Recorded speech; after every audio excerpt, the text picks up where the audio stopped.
Alors intéressons-nous aux dommages causés par un mineur. Là, ce que je veux, c'est que vous soyez très attentifs. Quand un mineur cause un dommage, il y a plein de personnes qui sont potentiellement responsables. Ça dépend des faits. Alors déjà, évidemment, le mineur lui-même.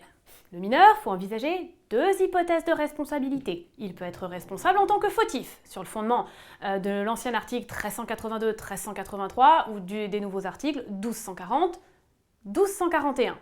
Et là, rappelez bien dans ce cas-là que peu importe que le mineur soit privé de discernement, c'est les arrêts Le Maire et Derghini rendus par l'Assemblée plénière le 9 mai 84. Donc là, c'est pour la responsabilité pour faute du mineur. Maintenant, si jamais le mineur a blessé quelqu'un et qu'il avait une chose entre les mains, dans ces cas-là, en plus de la responsabilité pour faute, à côté, c'est pas que ça va se cumuler, mais il faut envisager tous les fondements, vous pensez à la responsabilité du fait des choses, sur le fondement de l'ancien article 1384 alinéa 1, nouvel article 1242 alinéa 1. Donc là, vous vérifiez toutes les conditions de la responsabilité du fait des choses, je reviens pas dessus. Et vous rappelez bien qu'un mineur, même privé de discernement, peut être gardien, c'est l'arrêt Gabillière, rendu par l'Assemblée plénière le 9 mai 84. S'il y a mineur, une fois que vous avez envisagé sa propre responsabilité, quelle que soit votre conclusion, il est ou il n'est pas responsable, vous envisagez celle de ses parents sur le fondement de l'ancien article 1384 alinéa 4, nouvel article 1242 alinéa 4. Vous rappelez les conditions, vous vérifiez qu'il y ait un lien de filiation, que l'enfant est bien mineur et non émancipé au moment des faits, vous vérifiez bien quel est le parent ou les deux parents qui sont titulaires de l'exercice de l'autorité parentale, vous rappelez qu'il n'est plus nécessaire que l'enfant ait commis une faute, un simple fait causal suffit, c'est la jurisprudence Levert du 10 mai 2001, vous rappelez qu'il faut une cohabitation au sens juridique, c'est-à-dire qu'en fait ce qui compte ce n'est pas le lieu où vit l'enfant au moment des faits, mais c'est le lieu où est située sa résidence habituelle, c'est l'arrêt du 20 janvier 2000, et vous rappelez bien que cette résidence habituelle ne cesse que par une décision de justice ayant transféré la garde de l'enfant à un tiers.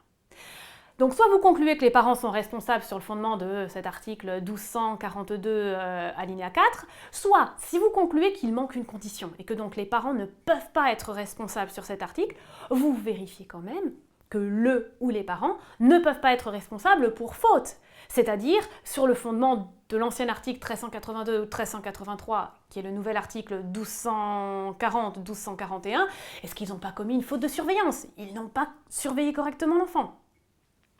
Ensuite, peut-être que dans l'histoire, il y a un centre éducatif, une association. Peut-être que ce centre est responsable.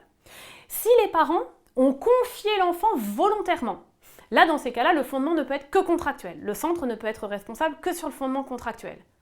Si, en revanche, l'enfant a été placé par une décision du juge dans une association, alors là, dans ce cas-là, on applique l'ancien article 1384 alinéa 1er, le nouvel article 1242 alinéa 1er, c'est la jurisprudence Blick, ou plus exactement s'agissant des enfants, la jurisprudence Notre-Dame-des-Flots, chambre criminelle, 26 mars 97, on vérifie dans ces cas-là que le centre a bien reçu la mission d'organiser et de contrôler le mode de vie du mineur.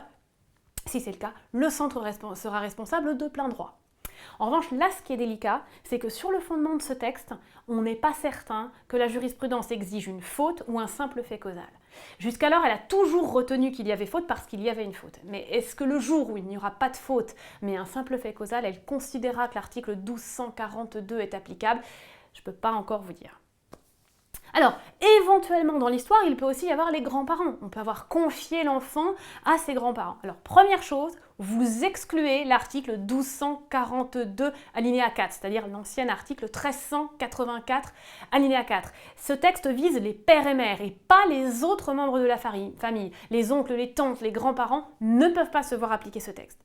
En revanche, les grands-parents peuvent être responsables en cas de faute, et notamment de faute de surveillance, sur 1240, 1241, ancien article 1382, 1383. Et pourquoi pas envisager 1242 alinéa 1, c'est-à-dire l'ancien article 1384 alinéa 1, la responsabilité générale du fait d'autrui. Si jamais un juge a confié l'enfant à ses grands-parents et a confié aux grands-parents la mission d'organiser, de contrôler, de diriger le mode de vie du mineur. Dans ce cas, Ça fait cesser la cohabitation donc, avec les parents qui n'ont plus l'autorité parentale, c'est les grands-parents. Ils peuvent parfaitement, dans ces cas-là, répondre des faits du mineur sur le fondement de 1242, alinéa 1. Voilà, pensez à tout ça, si bien sûr les faits s'y prêtent, quand vous pensez à un dommage commis par un mineur.